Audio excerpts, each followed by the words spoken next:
Bismillahirrahmanirrahim.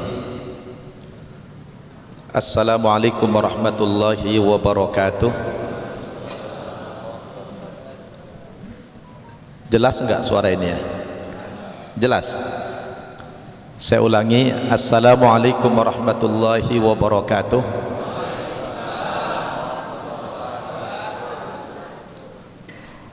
Alhamdulillah alladzi bini'matihi tatimmus sholihat. Alhamdulillah alladzi ahyana ba'dama amatana wa ilaihin nusyur. Alhamdulillah alladzi hadana li hada wa ma kunna linahtadiya laula an hadana Allah. Wa ashhadu an la ilaha illallah wahdahu la syarika lah wa ashhadu anna Muhammadan abduhu wa rasuluh. Allahumma salli wa sallim ala sayyidina Muhammad wa ala alihi wa ashabihi wa mawalah. Subhanaka la ilma lana illa ma 'allamtana innaka antal alimul hakim. La haula wala quwwata illa billah. Amma ba'd. Qala Allah subhanahu wa ta'ala fil Qur'anil Karim, a'udzu billahi minasy syaithanir rajim. Innal ladzina amanu wal ladzina hajaru wajahadu fi sabilillah ulaika yarjuna rahmatallah wallahu ghafurur rahim. Shadaqallahul azim. Yang kita muliakan guru tetap kita Kiai Haji Ahmad Mukhtar, juga yang kita muliakan muallim senior kita Kiai Haji Ahmad, pengurus Masjid Al-Murtada,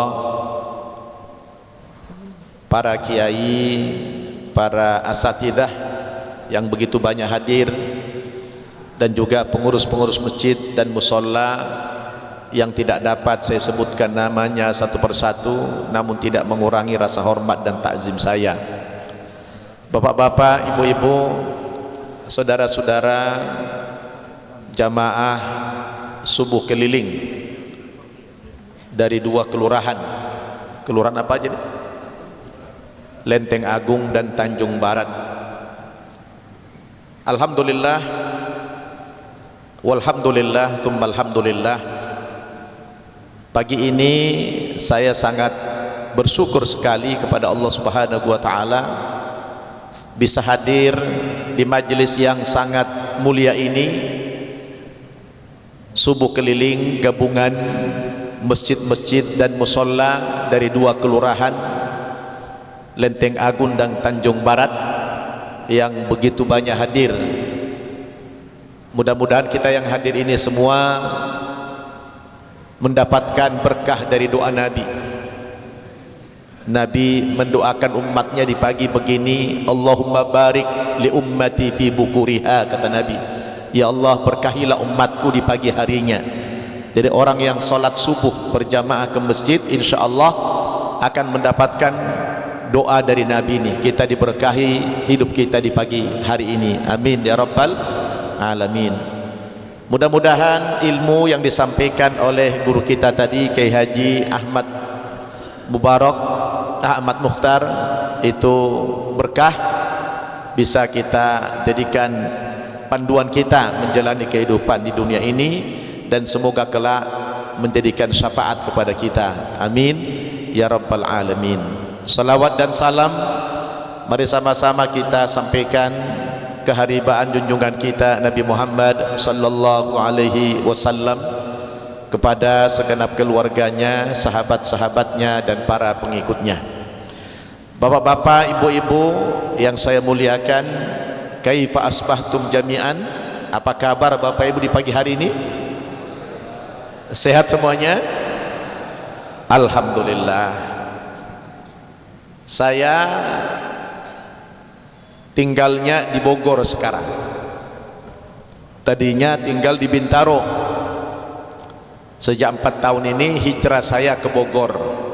ekspansi. Alhamdulillah bikin pondok baru lagi di Bogor, di Gadok, namanya Pesantren Modern Darul Ilmi Indonesia.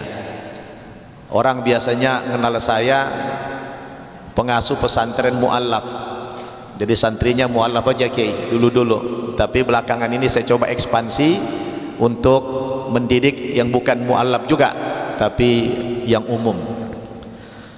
Bapak Ibu, saya tidak ceramah, hanya mau cerita pengalaman saja. Saya kebetulan baru saja pulang safari dakwah di Amerika Serikat selama 3 minggu lebih, 23 hari. Baru 4 hari yang lalu saya pulang dari Amerika. Ini memang kegiatan rutin saya tiap tahun sejak tadi tahun 2009. Saya keliling di Amerika dan Kanada memberikan ceramah di banyak tempat. Kemarin pas Idul Adha saya bertugas sebagai khotib Idul Adha di Konsulat Jenderal Republik Indonesia di LA, Lenteng Agung. Ya, LA juga ini kan, LA juga nih kan. Nah, ini pas nih di LA juga ini. Alhamdulillah.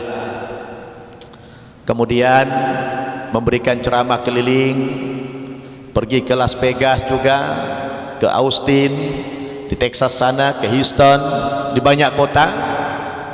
Dan saya ingin beritakan kepada Bapak Ibu, beberapa tahun belakangan ini di negara-negara barat itu sedang terjadi as-sahwah al-islamiyah al-kubra, kebangkitan Islam secara besar-besaran. Kalau Bapak Ibu mendengarkan berita begini, bagaimana respon Bapak Ibu? Apa responnya? Di barat, bukan hanya Amerika tapi juga di Eropa. Alhamdulillah saya kebetulan sudah pergi ceramah ke 4 benua Pak. Ya, mulai dari benua Asia ini, benua Australia, benua Eropa, Amerika. Saya lihat dengan mata kepala saya sendiri, di negara-negara barat itu terjadi kebangkitan Islam secara besar-besaran. Alhamdulillah. Bahkan baru-baru ini di kota New York terpilih wali kotanya dalam sejarah. Wali kotanya adalah yang beragama Islam. Takbir. Di kota Michigan itu sudah ada 5 wali kotanya beragama Islam. Ada ramalan tahun 2050 nanti Amerika itu mungkin sudah mencapai 30% penganut agama Islam. Karena penganut agama negara itu adalah penganut agama Kristen yang mayoritas. Sekarang agama Kristen itu sudah ditinggalkan masyarakat Amerika. Mereka sudah ragu dengan Tuhannya, ragu dengan agamanya, lalu mereka memilih menjadi agnostik. Pernah dengar agnostik? Agnostik itu adalah orang yang ragu dengan Tuhan dan ragu dengan agama. Jadi mirip-mirip ateis gitulah. Tapi mereka menamakan dirinya sebagai agnostik. Sebahagian besar mereka masuk kepada aliran agnostik itu, sebagian kecilnya ada yang masuk Islam. Dan yang paling menarik, rumah-rumah ibadah mereka dijualin dan sebagiannya dibeli sama orang Islam dijadikan masjid. Jadi saya itu ceramah di Amerika di masjid-masjid bekas gereja. Orang Islam Indonesia saja sudah punya 5 masjid yang bekas gereja. Di LA kita punya Masjid At-Thohir namanya, bekas gereja. Di Houston, Texas kita punya masjid bekas gereja namanya Istiqlal. Kemudian di Washington DC, gabungan 3 state, Washington DC, Maryland, Virginia, kita beli gereja dijadikan namanya Imam Center. Kemudian di kota di California namanya San Bernardino, kita beli gereja dijadikan masjid namanya At-Taqwa. Kemudian di Masjid Al-Falah di Philadelphia, itu baru komunitas Muslim Indonesia.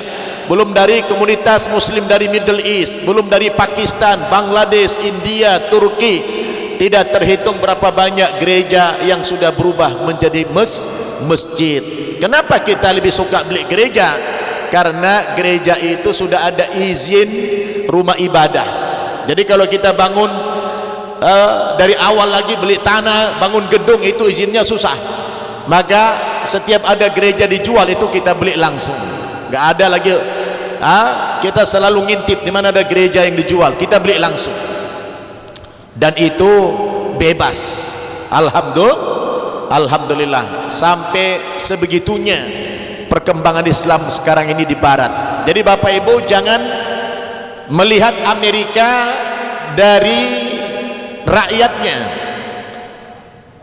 Amerika itu kalau lihat rakyatnya, waduh bagus sekarang, bersahabat dengan Islam. Pemimpinnya saja yang zalim, betul? Memang masyarakat Amerika itu paradoks. Di satu sisi mereka dulu Islamfobia, takut terhadap Islam.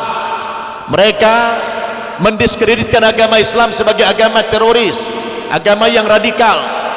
Tapi belakangan ini mereka juga suka penasaran, mereka kaji, mereka pelajari agama Islam itu, sehingga tidak sedikit di antara mereka yang masuk Islam, tokoh-tokohnya.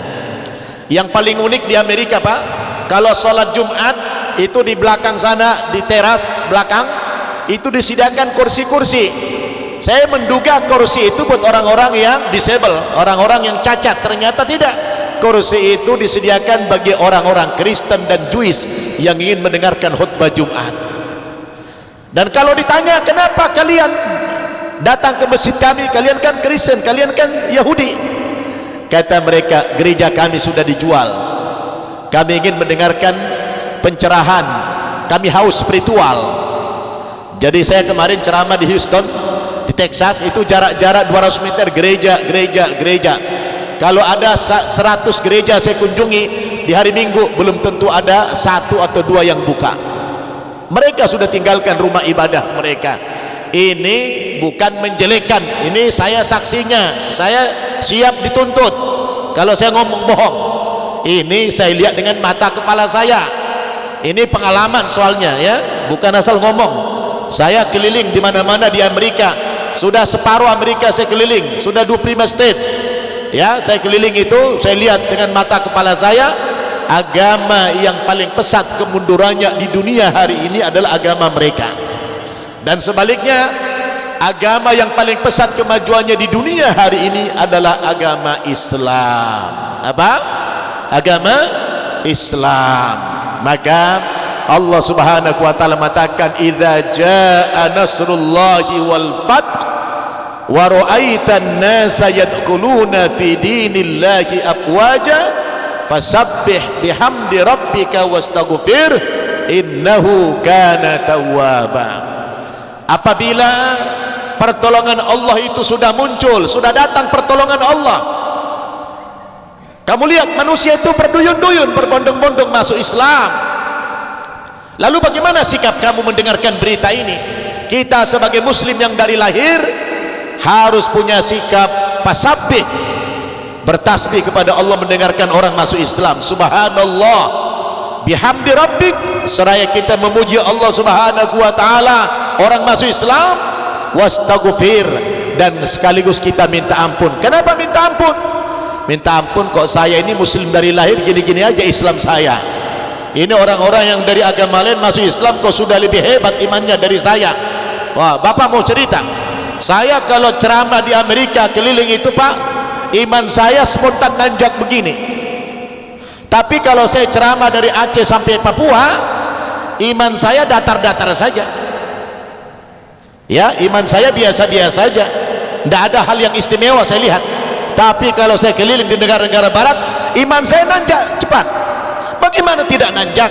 Kadang-kadang habis sholat subuh begini, Bapak Ibu, habis sholat subuh, saya kebetulan tidurnya bukan di hotel, saya tidur di mes pendeta. Itu gereja kan ada mesnya itu pendeta. Nah itu sudah dibeli, jadi saya nginapnya di mes pendeta. Tahu aja mereka saya mantan dulu ya, ditaruh saya di situ. Nah, saya kan mantan juga, saya juga mantan aktivis gereja dulu, jadi saya ditaruh di situ. Nah Bapak Ibu, itu kalau kita sholat subuh begini, iseng-iseng saya tanya, brother, Anda sholat subuh di sini berjamaah setiap pagi, kalau boleh tahu berapa jauh jarak rumahmu dengan masjid ini? Rata-rata yang saya tanya itu ada yang jawab, saya tadi tiap hari itu 1 jam naik mobil, 1 jam drive. Bahkan ada yang bilang 1,5 jam itu setiap pagi. Bagaimana saya tidak menangis? Bagaimana iman saya tidak nambah? Saya aja dari Gadok tadi Pak, dari Gadok, saya tinggal di Gadok sana arah Puncak ke sini pagi itu sekitar 45 menit. Berarti kalau 1 jam itu sampai Cipanas sana, sampai Puncak.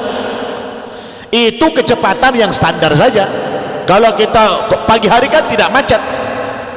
Kalau rata-rata 1 menit 1,5 kilo saja, 1 jam berapa itu? 90 km. Itu setiap pagi ditempuh, datang ke masjid sholat berjamaah. Loh, kita di Indonesia jarak rumah kita cuma selangkah saja sudah sanggup sholat jamaah ke masjid, betul tidak? Dan itu pun sudah dibunyikan tarheman dari jam 4 pagi dengan mikrofon yang begitu kencang, pakai suara luar, tidak juga tersentuh, betul enggak? Orang di Amerika itu jaraknya 90 km datang ke masjid sholat berjamaah. Saya menangis Pak, terharu. Lalu saya tanya, kenapa anda tidak sholat di rumah saja? Kan anda ada rukhsah karena terlalu jauh. Apa dia bilang? Ustaz, kalau kami sholat di rumah, siapa yang akan memakmurkan masjid ini? Kita kan sudah beli gereja dijadikan masjid. Siapa yang akan memakmurkan ini kalau kami sholat di rumah?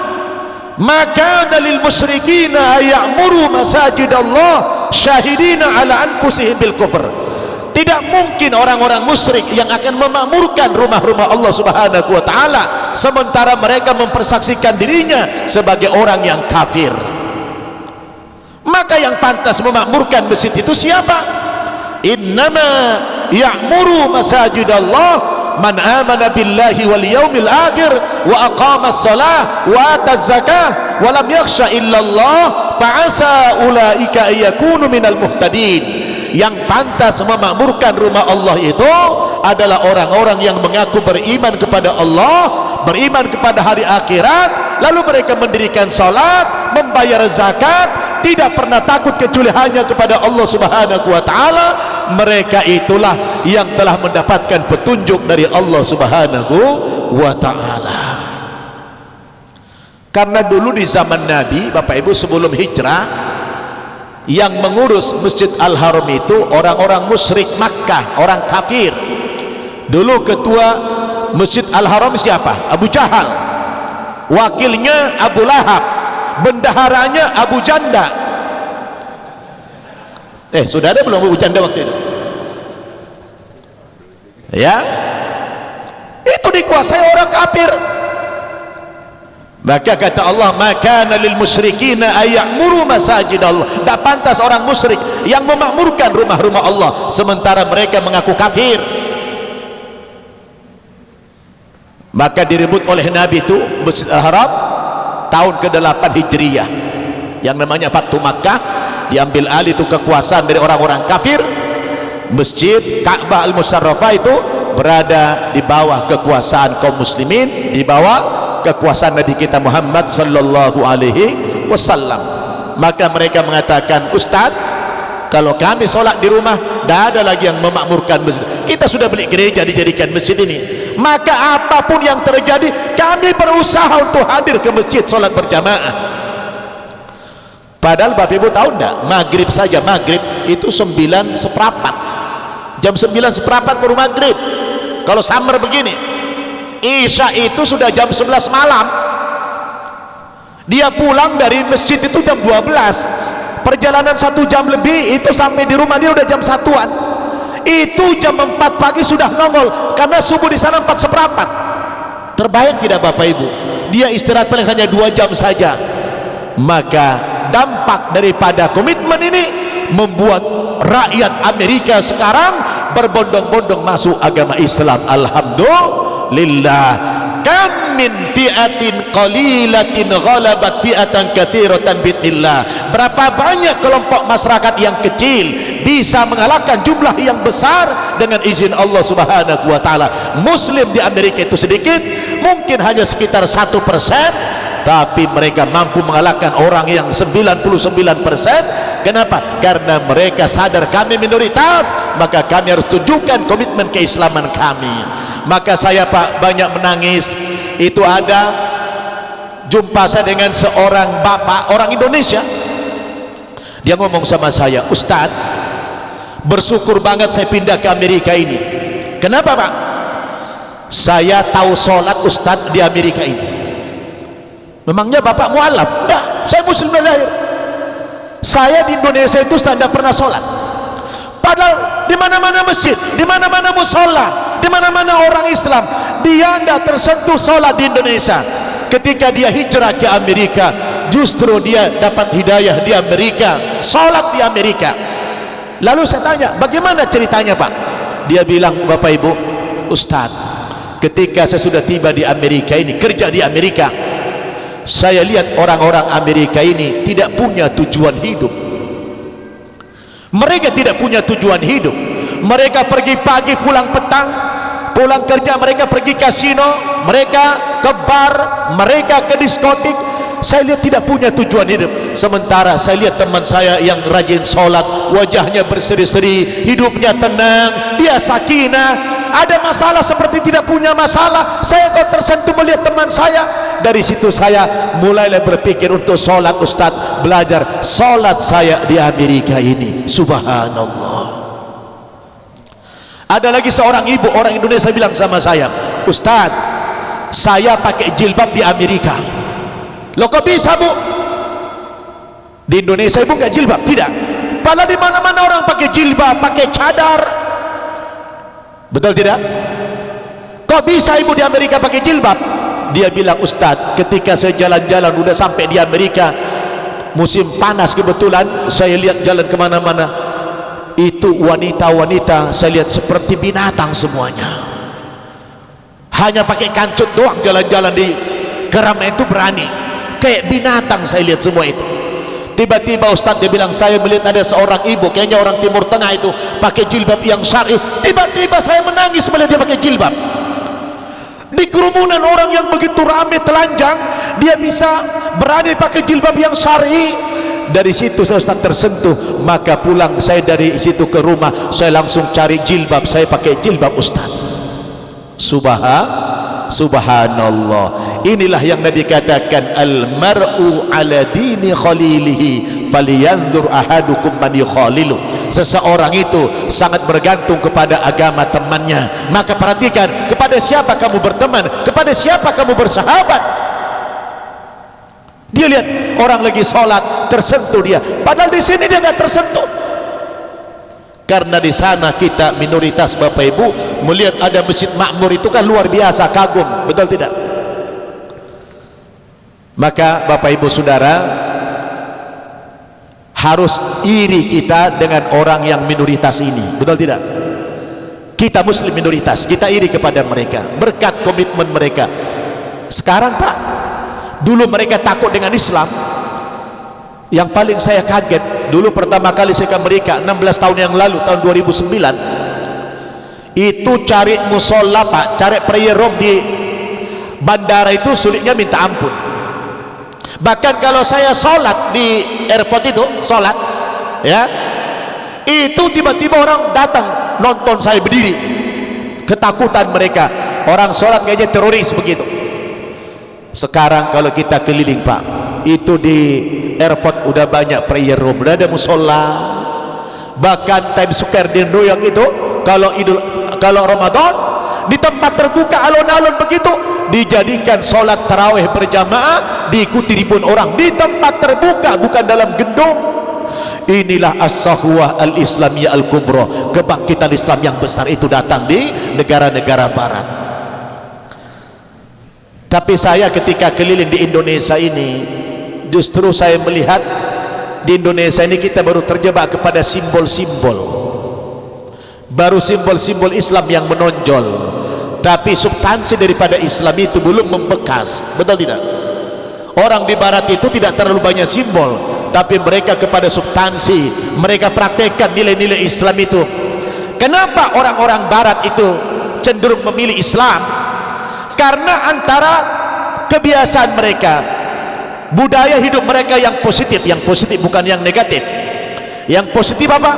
Mereka jujur, mereka disiplin, mereka menghargai hak asasi manusia.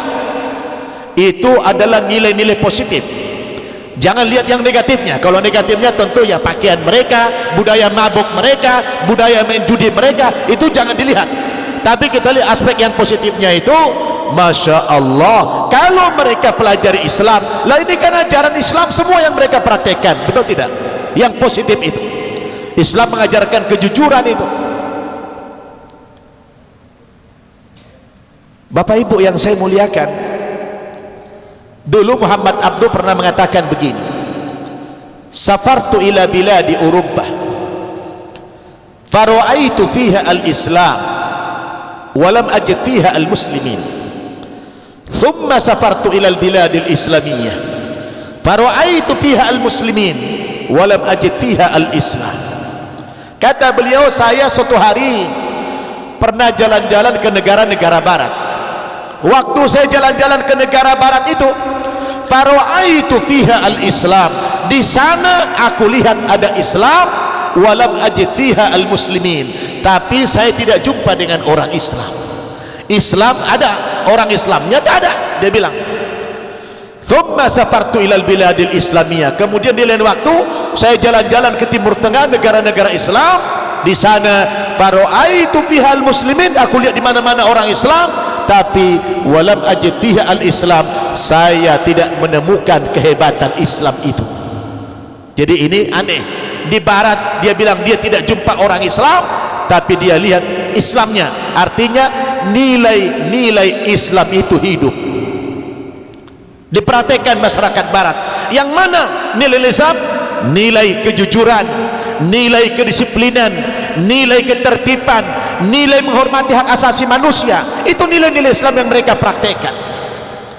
Sementara saya jalan-jalan ke Timur Tengah, jumpa orang Islam di mana-mana, tapi Islam tidak hidup dalam konteks nilai-nilai Islam itu. Kita orang Islamnya kasar, kita orang Islamnya tidak jujur, betul tidak? Maka suatu hari, berbicara tentang jujur ini, suatu hari sahabat bertanya kepada Nabi. Apa kata sahabat? Ayakunul mu'min bakhilan ya Rasulullah.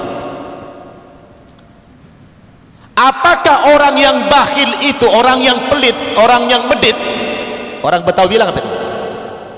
Apa? Medit, pelit. Apakah orang yang pelit itu masih tergolong mukmin ya Rasulullah? Qala na'am, iya. Walaupun pelitnya 17 hektar, masih mukmin.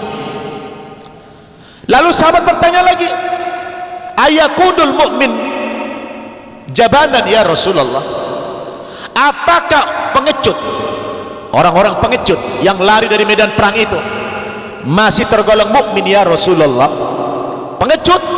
Qala na'am, masih mukmin dia, walaupun dia lari dari medan perang, dia pengecut, penakut, masih mukmin kata Nabi. Lalu sahabat bertanya, ayakunul mu'min kadzaban ya Rasulullah? Apakah pendusta, tukang-tukang bohong itu masih tergolong mukmin ya Rasulullah? Qala la. Pembohong, pendusta bukan mukmin kata Nabi. Tapi apa? Pendusta itu adalah munafik. Alamatul munafiki thalathun, tanda-tanda munafik itu ada 3. Idza haddatha kadzaba, kalau bicara selalu berdusta. Wa idza wa'ada akhlafa, kalau berjanji tidak menepati janji. Wa idza tumina khana, kalau diberikan kepercayaan dia berkhianat. Dan itu semuanya dipraktekkan oleh orang Islam Indonesia ini, betul tidak? lalu ngakunya masih seolah-olah masih mukmin, habis mencuri pergi umroh, habis korupsi bangun masjid. Ini kan mental-mental apa ini? Innallaha tayyibun la yaqbalu illa thayyiba.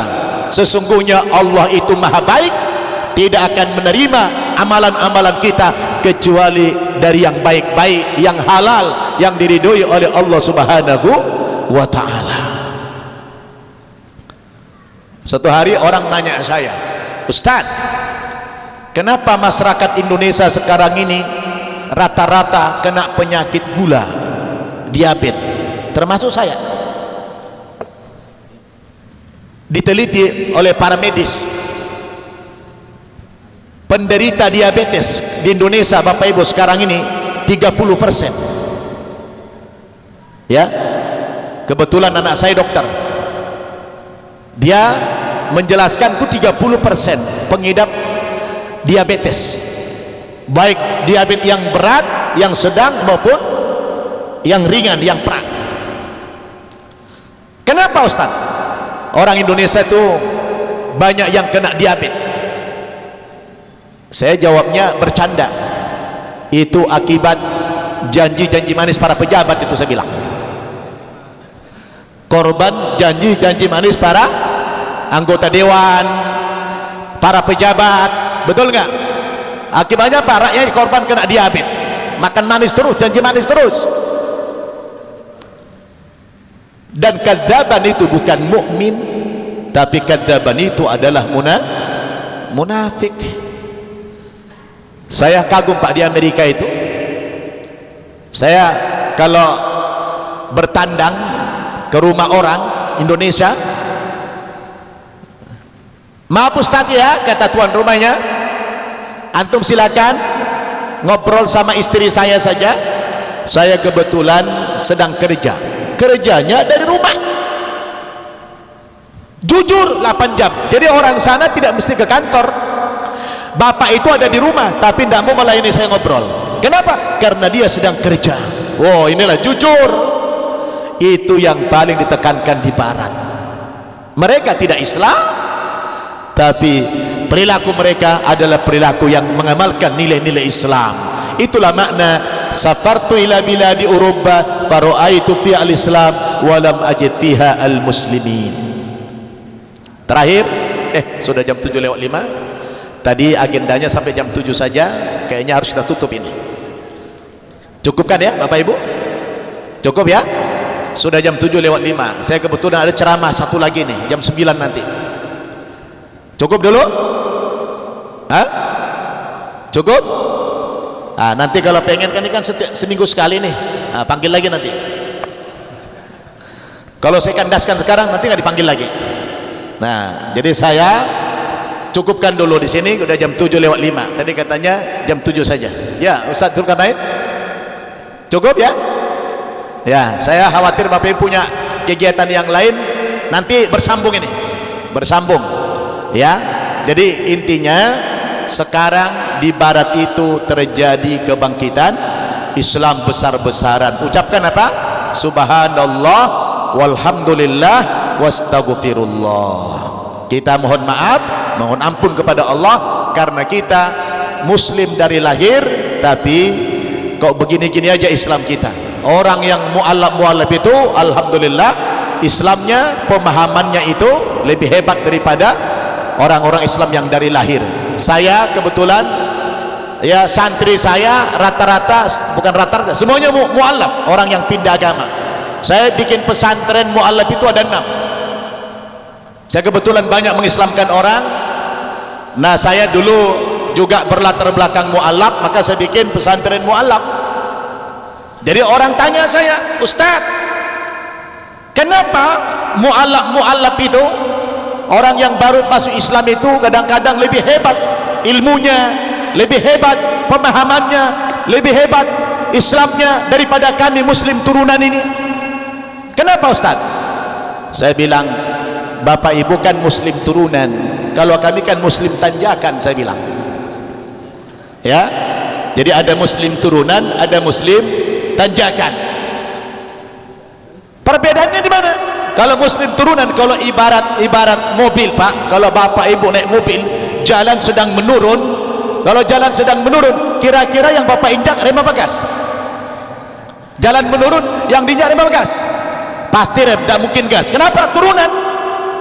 Makanya suka telat ke masjid, telat ke majlis taklim. Kenapa? Ngerem terus, gak nyampe-nyampe, turunan soalnya, betul tidak? Tapi kalau tanjakan, yang diinjak rem apa gas? Pasti gas, tancap terus, betul enggak? Santri-santri saya itu seminggu sudah bisa baca Quran. Saya pribadi juga alhamdulillah dulu seminggu sudah lancar baca Al-Quran. Saya dulu dituntut 3 bulan harus lancar bahasa Arab, alhamdulillah lancar bahasa Arab 3 bulan. Jadi ini adalah tanjakan. Kenapa? Tancap gas terus. Nah itulah, maka sekarang kita harus hijrah. Ini tahun baru Islam, kita harus hijrah kepada yang lebih baik. Siap Bapak Ibu? Siap? Tingkatkan terus kualitas kita. Ini subuh keliling ini, ajak tetangga-tetangga kita, ya, kita ajak mereka supaya ikut subuh keliling, ya. Demikian, terima kasih atas segala perhatiannya. Semoga cerita pengalaman ini manfaat kepada kita semuanya. Mohon maaf kalau ada kekurangan. Saya tutup dengan doa kafaratul majlis. Subhanakallahumma bihamdik, asyhadu an la ilaha illa anta, astaghfiruka wa atubu ilaik. Wassalamualaikum warahmatullahi wabarakatuh.